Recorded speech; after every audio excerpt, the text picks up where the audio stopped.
Hi. Xenia. I lost the mic of my camera. I always lose that and it's really annoying. But I can't change it, so I try to improvise. Anyway, we are in Rome, okay? And right now, we just checked in, but we're trying to get a new room because I was innocently in my room and suddenly the guy in front of our window, like we're facing another building, and the guy was undressing. Sir? Did he even look over here? Just minding his own business. I dropped on the floor. But yeah, I'm not like super comfortable seeing naked men in front of my balcony.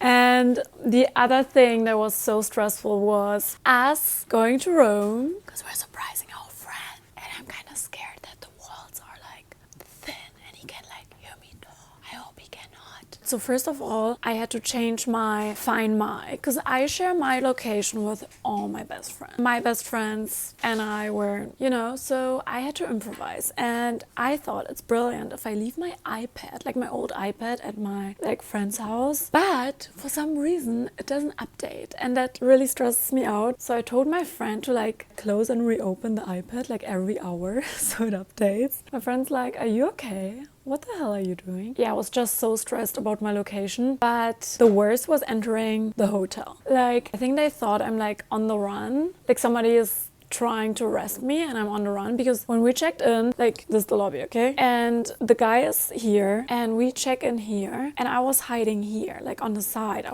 was going low. And I don't know why I felt it necessary to be so dramatic. I wasn't thinking, I was just acting because I was so scared that our friends will see us. And I even told my other friends, so we have one friend who's involved in this whole thing and then nobody else knows. And we told her to, because they're on the same floor. We're not on the same floor, but they are. Our friend and the birthday kid and his girlfriend, they're on the same floor. So I literally told her to wait in the hallway. Guys, I take my surprises very seriously.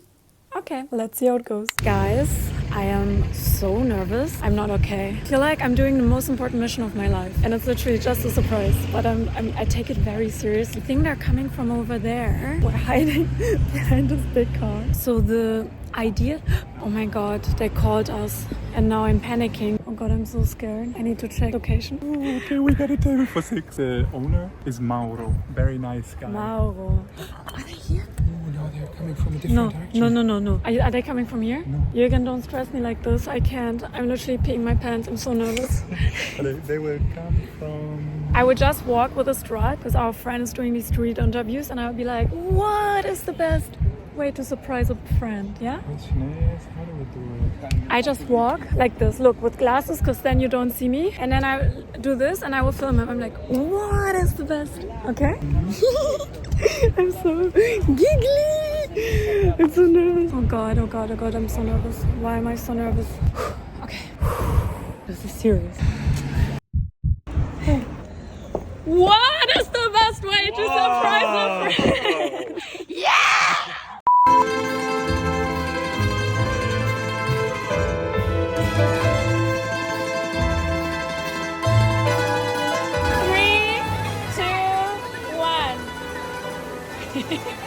Well done. Abundance mentality. I thought my miss.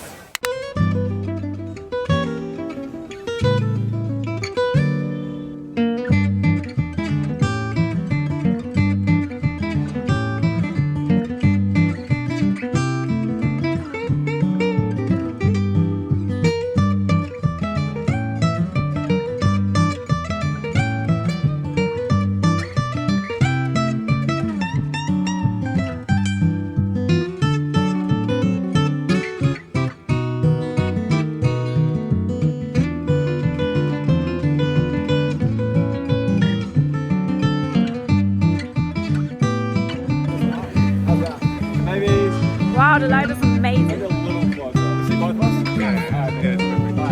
Production team. What is the best neighborhood in Rome? We finally have a mic and now the vlogging can continue. So behind me you see the most famous football stadium of Rome. right, Jürgen? It looks a bit outdated, but I think it's pretty iconic. They played crazy matches here. If you're interested in booking me as a tour guide, hit up my manager. What are you wearing? I'm glad you're asking. I'm wearing a tire.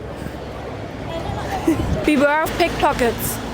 Actually, I need to show your outfit because it's so cool. Hi guys, it's me. I'm wearing, it's Martin Rose vintage. Got it in Berlin. The guy looked so judgy at you. Obviously, and yeah. Today is our last day already. But technically we only had 2 days in Rome. Oh, that's so cute. Look, behind me. It's so pretty. Oh, I'm such a tourist. I love being a tourist. I'm gonna show you the vibe. Is your wife or girlfriend?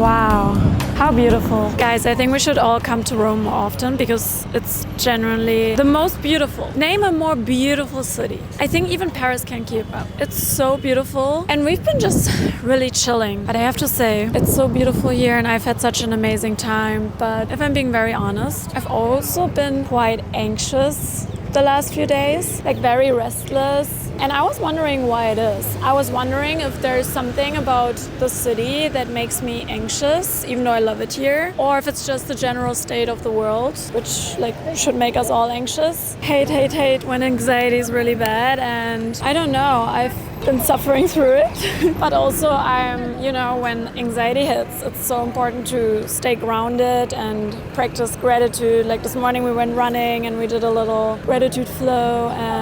But I think the best strategy when you're being very anxious is to kind of sit it out, because you can't really make it go away, even though I wish I could.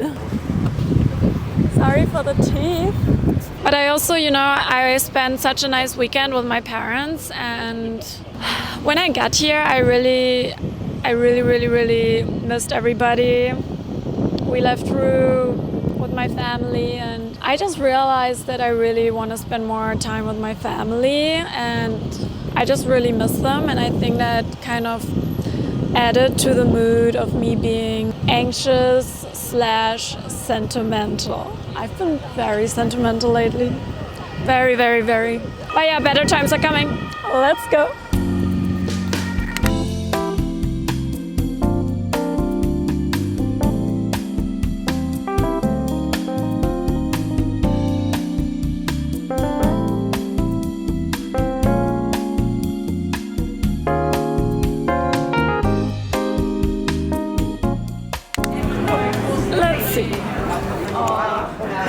We're waiting for our friends and they're being late. I wanted to do the trend where you film when they arrive, but they arrive all at the same time, so that's pointless. Fun fact, I cannot eat truffles because I have a truffle allergy, and I actually googled if that's a thing, and it's not. I might be the only person to ever live who has a truffle allergy, but I always feel very sick after eating truffle.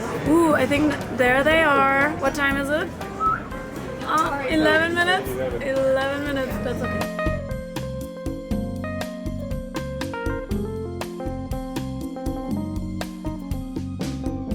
A little getting ready with me session. I feel like it's been a while since we've done this. Yeah, so our time in Rome is almost over, and tomorrow morning I have therapy, and then we leave to go to Milano for work. There have been so many things on my mind, I don't know where to start, where to update you. Because I mentioned earlier that I have this anxiety, but at the same time I'm always aware of me being healthy and my loved ones being healthy, and I know that no matter what I currently wish for, I would change anything in this world to have me and my loved ones healthy. You know what I mean? I feel like we're chasing things or stuff. For me it's especially work stuff, because I told my therapist that I feel like I haven't had a moment of success in a while, and she asked this really good question. She's like, is this a fact or is this an emotional statement? And obviously it's emotional. Objectively, there's obviously success like in a way where I know that from the outside, you wouldn't look at me and think, oh my god, she's doing really badly.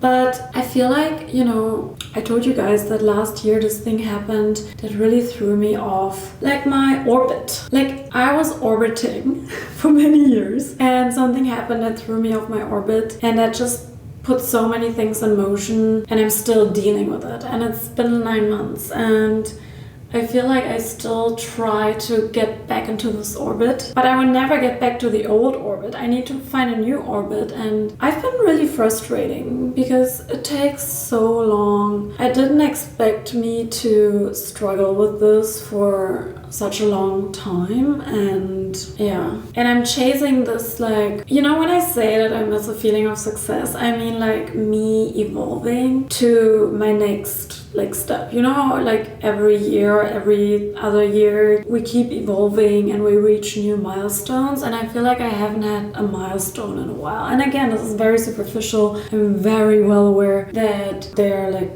more important things in life, but I also feel like I struggle to find my way of self-expression, and I struggle to in turn get fulfillment from my work because I struggle to get back into my orbit. And then on the other hand, I'm just like, you know, I'm reading this book, and one of the exercises of this book, it's by Phil Stutz, and I love Phil Stutz. One of the exercises is you think back to you in your deathbed. And I'm young. Like in my head, I'm like, oh my god, time is running against me and I'm getting older. And you know, I think one thing that also made me really sentimental is that when I was with my family, I saw photos of my parents when they were younger.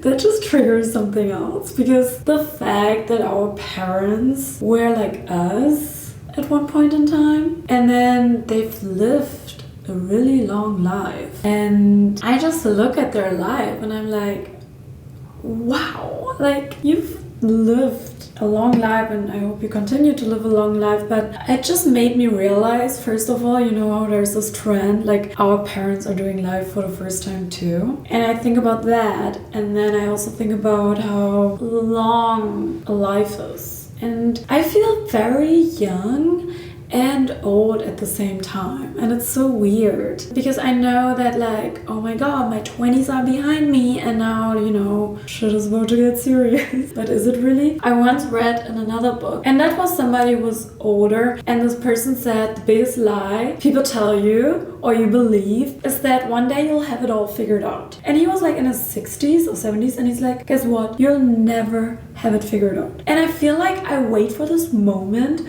where I have it all figured out, and I need to befriend the fact that I won't. But yeah, I don't know, like I saw my parents in my age now, and I'm like, they look so cool, and would I be friends with them? Like, I think it's so weird for us to picture our parents as like us, you know what I mean? Like, I feel like parents are always on this pedestal, and I don't know. I literally like wrote 2 whole pages in my journal, like I kid you not, about how much I love my loved ones. Like how much I love my parents, how much I love Rue, how much I love my friends. And in the end, I know that this is all that really matters. Well, and obviously again. But sometimes, you know, I feel like there's a sweet spot for everything. And the love that I felt when I was in my very sentimental mood, it was very intense to a point where it was almost painful. Okay? And I feel like when I talk about me being sentimental, it's me thinking about the fact that we own nothing. Like everything is given to us and everything will like leave at one point. Sometimes I write in my journal that I wish that I could have moments forever. The very first blog post that I've ever written was about that. That was 10 years ago. And I would already write about how I wish that moments would stay with us forever and that I could keep them. I think humans are so funny because we're like worried about stupid shit. Like I sometimes worry about the stupidest shit. And earlier we talked in a group about like leaning backwards in your seat on a plane. And I never do this. And you know the reason why I never do it is because I don't want to bother the person behind me. I'm such a people pleaser that I worry about if I lean my seat back, I worry about the person behind me being uncomfortable. So if somebody does it in front of me, I'm like, this is personal, which it obviously isn't. But like, we sometimes get upset about stupid stuff like that, and I talk to my friends all the time about stupid stuff. And you know, I think we need to appreciate ordinary days and ordinary problems and actually realize what a gift they are. Like, if you can worry about being a people pleaser or figuring out your work, like that's a very privileged person to be in. And that's something we need to be aware of, because if you look at the big picture and if you look at everything that I just talked about, it's so insignificant. I don't know if I can articulate well what I'm trying to say, but I told you it's like a lot of thoughts. And another thing that I was thinking about is how grateful I am for the people in my life. And like, I literally texted my friends, I'm just so fucking grateful to have them, because I think the older you get, the more you realize what you have in people. And you know, all my friends that I've known for like 10 years, I've always known they're amazing, right? Like, I've always known they're like great friends. But like, the older I get, the more I realize how amazing they are, like how their heart is in the right place, how loyal they are, how wholesome they are, how they're just such good people. And the more I see of this world, the more I'm just so grateful for my crew, and that gives me a lot of security. And I was just thinking that that's all I need in life. Like, all I need is my family, my loved ones, Rue, and my friends. That's all you need. And then I'm like, how much does it really matter to feel fulfilled in work when I feel so fulfilled in my personal life and with my, not childhood friends, but like, you know, people who've been doing life with me for a while. What do you guys think about this? So I heard that, you know, the future of social media will be live streams, and I really hope this, because I would love if we wouldn't talk to avoid, like if I wouldn't talk to avoid, you could actually reply. Like, I would love to have a conversation with you. And also, I kind of feel like I have to start a book club, but I actually want to discuss the books. Like, I'm currently reading The Glass Castle, and this book, I think that's also part of the reason, by the way, why I've been anxious. Reading The Glass Castle and reading about very, very messy and, well, I guess objectively bad parents try so hard to be good parents, and also in some aspects be good parents. And then reading about the life of the author, I'm like, this creates an inner storm in me. And that's why I love biographies, because they really make me feel like, they really make me feel something. But I'm like, I'm so sensitive, I take on everybody's energy. So I need to be very, very, very careful and very conscious about what I consume, because I'm like the sum of everything that I've ever seen and consumed. And this book really shook me up, and I read Julia Fox's biography before that, and that really disturbed me, but also like impressed me and changed me, and I just felt so many emotions. But I feel like I need to discuss these things, because I don't have anybody. Like, I tell all my friends, I'm like, you have to read this book, you have to read this book, please read it so we can talk about it. But like, they never end up reading it, so I don't have anybody to talk to about these books. And I just hope that we can do lives where you guys can talk to me. That would be so fun. And maybe like, in order to make sure that it's somebody like no trolls, you have to answer like 10 personal questions about me, or you need to be verified or something. So it's an actual conversation with like real people, you know, without the trolls. Like, go away, trolls. Thank God I don't have trolls. I think in a life setting there would be a lot of trolls. Anyway, oh, so much talking. Oh goodness. It looks messy. We have to pack. I think that oh, it's already midnight. That's late. Yeah, I think we'll pack tomorrow. Good night. Mwah.